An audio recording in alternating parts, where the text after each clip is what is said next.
Welcome back to Sip and Talk. I'm Joe. And I'm Sunny. So glad you're joining us today. Always good to be here. Been quite a week out there, hasn't it? Tell me about it. But hey, we've got a lot to unpack today. We do. Today we're diving back into, well, the world of Trump's tariffs, some other big international headlines too. Yeah, but definitely stick around because in the second half, we're shifting gears completely. We're exploring the fascinating and maybe sometimes a bit wacky world of robots. Right.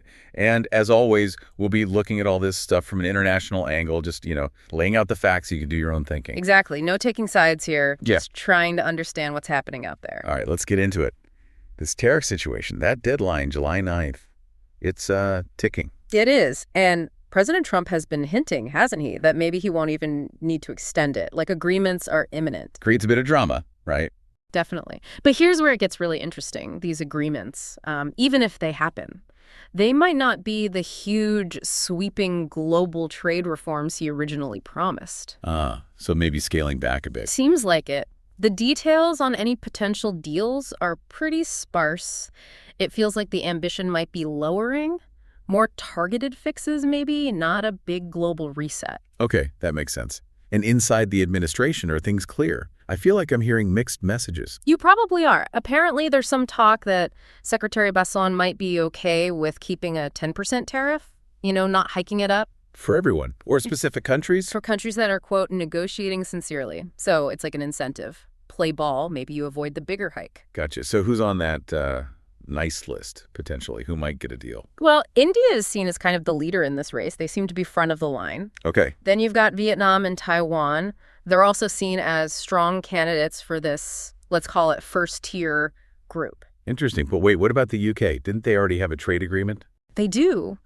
But oddly enough, they're still facing those metal tariffs from the U.S. Huh. Go figure. So an agreement doesn't guarantee you're off the hook. Apparently not. It shows how complex and, frankly, selective these things can be. And we can't forget Japan in all this. Trump's been pretty vocal about them. Oh, yeah.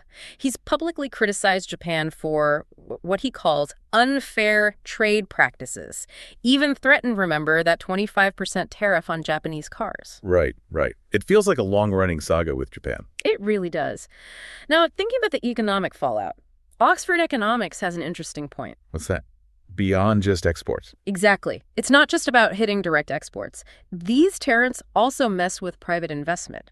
Big time. Like a ripple effect. Precisely. They predict private investment in Asia will slow down because of all this uncertainty. Okay, so less private money flowing in. Does that create an opening? It could. It might open a door for governments to step in with more public investment to kind of fill the gap, Kind of like when your favorite local restaurant closes down and then suddenly a new food truck pops up to take its place. Yeah, that's actually a pretty good analogy. Governments might see a need or an opportunity to boost things themselves. Now, what about market confidence? It feels like markets have been, well, surprisingly okay sometimes. It's a curious thing, the fact that these talks are just dragging on the uncertainty. It might actually lead businesses and governments to just focus on the immediate short term. Which could, ironically, soften the blow of whatever happens July 9th. Potentially, yeah. The immediate impact might be less severe than feared. But there's a bigger worry. Which is? These second-order effects. Think dominoes. China's economy slowing down because of the trade war. That could absolutely ripple outwards and hit other parts of Asia hard. Right, not just the first waves, but the echo. Exactly. That's the deeper concern for the medium term. And yet, Wall Street just hit new record highs recently. Yep, and Asian markets generally are up. Japan's been doing particularly well, actually. So how do we square that? Record highs, but all this underlying worry. Well, if you look closer, institutional investors, the big money guys, they're still pretty cautious about the second half of the year. Because of the tariffs. Yeah. The deadline, uncertain company earnings, and just the ongoing U.S.-China tensions. It's like the market's enjoying the sun now, but the smart money sees potential clouds forming. Okay, that makes sense. A lot happening on the trade front. But let's take a quick detour. Other big things are happening internationally. For sure. Let's shift focus a bit. How about Thailand? Things are getting tense there. Yeah, I saw that. The Prime Minister's approval rating. It's tanked. Like single digits. Single digits. Apparently the trigger was a leaked phone call. She supposedly criticized the Thai military while talking to a former Cambodian leader. Oof, that's not good. criticizing your own military on a leaked call. Talk about a bad connection. And the fallout has been huge. Largest protests in years, I read. That's right. It's seriously sheeting up political tensions in Bangkok, pushing the government really to the brink. Does it feel familiar? Like we've seen this movie before in Thailand.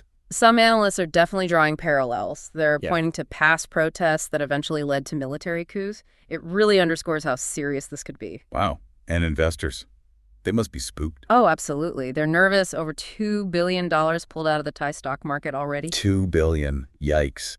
So what does this all mean for stability in the region? It feels pretty fragile. It does raise big questions about short-term stability there, for sure. Political instability turning into economic uncertainty very quickly. Okay. Wow. Heavy stuff. Let's shift gears completely now, as promised. All right, let's do it. Robots. China's robot industry, it's just massive. Huge potential, but also, complex. Complex is right. But the headline number is pretty clear. China is already the world's largest industrial robot market, right? By far. They're not just playing the game. They're kind of setting the pace in terms of sheer numbers. What are the numbers like? Give us the scale. Get this.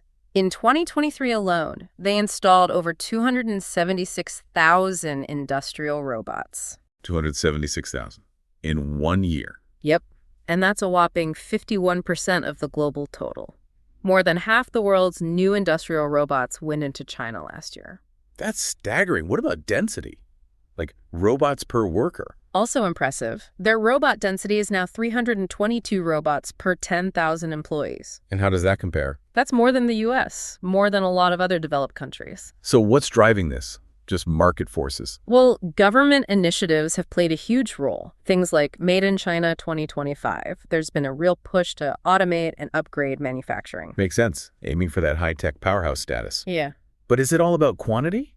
Or is the quality, the innovation there too? That's the crucial question. While China leads in production numbers and, putting robots to work, they're still playing catch-up in some key areas of innovation. Like what specifically? Well, they heavily rely on imported key components. Think high-end chips, sophisticated cameras. A lot of the really crucial bits still come from outside China. Okay, hardware dependencies. What about the brains? The software? That's another big one. They're not quite leading in software development yet, and software makes up, get this, about 80% of a robot's total value. 80%? Wow, so the value is mostly in the code, not just the metal arms. Pretty much. So despite the huge installation numbers, there's still a significant gap in core tech in that homegrown innovation piece. So if China's catching up, who are the big technical players, the ones really pushing the envelope globally? Research usually points to a few key names. You've got ABB, that's a Swedish company. Right, industrial robots, smart factories. Exactly. Then there's FENUC from Japan. They're huge in high-precision, high-speed robots. Think car manufacturing, electronics assembly, really critical stuff. Okay. ABB, FANUC. Who else? And then, of course, there's Boston Dynamics. The cool kids. The ones with Spot the dog robot and Atlas doing backflips. Yeah, those are the ones that are really at the cutting edge of dynamic, agile, almost lifelike robots, pushing the boundaries of what robots can physically do. So that brings us to humanoid robots. That space seems particularly buzzy right now. Immense buzz. And Elon Musk himself has actually voiced concern that China could eventually take the lead here in humanoids. Why would he be so worried? What's the big deal about humanoids? Well, it signals the perceived strategic importance, right? If humanoids become the next big platform, leading that race is seen as critical on a global scale. But hang on a second. Is the hype real right now? I remember reading something, maybe crazy, back in April, that investors are actually debating this. You're right. There's a lot of skepticism about the commercial viability at this exact moment. Meaning they look cool, but they don't make money yet. Pretty much. Many are still mainly for show, Yeah. Dancing robots, demo units, not necessarily rolling off assembly lines and generating big profits. It's a key difference. Cool tech versus viable business. Okay. But are there examples of companies actually making progress on the commercial side in China? There are. Take a startup called Robotics. They're an interesting case. Not there, sorry. They did a robot demonstration at the Beijing Marathon back in April, and apparently their orders tripled afterwards. Tripled? Just from one demo? Seems so. They've sold over 2,500 robots already, mainly to consumers, and they plan to produce 2,000 this year. And long term? Their goal is over 10,000 next year. They want to be the first company globally to hit that kind of annual production volume for consumer robots. 10,000 robots a year, that's ambitious. Yeah. But wait, back to the earlier point. Where do they get their parts? There's the catch. Even for them, those critical components, the chips, the cameras, still come from global suppliers. So that dependency is still there, even for the rising stars. Absolutely. They've apparently already got emergency plans, backup plans, just in case the U.S. puts more restrictions on tech supply. It really highlights how interconnected everything still is. Okay. So looking ahead, the predictions are still pretty wild for humanoids, right? Right. Trillion RMB market by 2035 or something. Super optimistic forecasts, yeah. And the key unlock is seen as AI, artificial intelligence. Well, advances in AI could solve a lot of the current bottlenecks. Some analysts are even predicting like a GPT 3.5 moment for foundational AI models specifically for robotics within maybe 4 years. A GPT 3.5 moment. Meaning a huge leap in capability, like we saw with language models, but for robots. Exactly. That could be an absolute game changer for what robots can do, making them much more versatile and useful in the real world. Okay, sounds exciting. But you also hear whispers, right, about a potential bubble, especially in humanoids. Oh, yes, very much so. Just like we saw with, say, new energy vehicles, there are definite concerns about frothiness, about a bubble forming. So if you're an investor looking at this space, what's the thinking? Is it real or hype? Well, it's divided. Those supporting the bubble theory, they point to a few things. Like what? High uncertainty, obviously. Some VCs are reportedly pulling back a bit. There's this feeling that maybe it's just too early for real commercial prospects. And valuations. Are companies priced realistically? That's another point. High valuations for companies that haven't really found their product market fit yet, meaning they haven't proven people actually need and will pay for their specific robot or generated much income. Lots of robots are still, just for display. Okay, so that's the bubble argument. What's the counter argument? Why believe in the breakthrough? Well, the believers point to the sheer size of the potential market. It's massive. Sure. They also look at recent product launches that are showing real skills, more capability, and those rising valuations, they actually create FOMO, fear of missing out. The FOMO effect drives investment. It can. Plus, the argument goes the early investments are still kind of manageable. There's room for more money to come in later once the concept is more proven. It's that classic bet on future potential. Risk versus reward. Got it. So stepping back, this whole robot situation in China, it brings up some big questions for everyone, doesn't it? Definitely. First off, what happens if China's access to that imported tech, those key components, gets even more restricted? How does that impact their plans? Good question. And then the huge one, jobs. Will robots take all our jobs? Or will they actually help solve labor shortages? There was a report suggesting China might face shortages by 2025 due to its aging population. Maybe robots fill that gap. An interesting angle. Helping, not just replacing. It's a possibility. And remember, it's not just China. The US, Europe, they're also pouring money into robotics. It's a global race now. So China's lead isn't guaranteed? Not at all. It's definitely being challenged. And finally, the big one. Ethics. Safety. Right. As these things, especially humanoids, get smarter and more common, what about privacy? What about safety? What's the impact on society going to be? Yeah, huge questions. Not just tech challenges, but like fundamental human questions. Absolutely. So wrapping it up, China's robot industry, definitely a global leader in numbers and application, but still navigating innovation, commercialization. The future looks bright, especially with AI, but that humanoid bubble risk.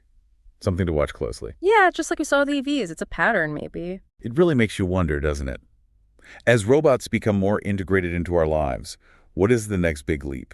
And maybe more importantly, what societal questions do we need to answer first? Deep thoughts. We hope this Sip and Talk gave you some fresh insights.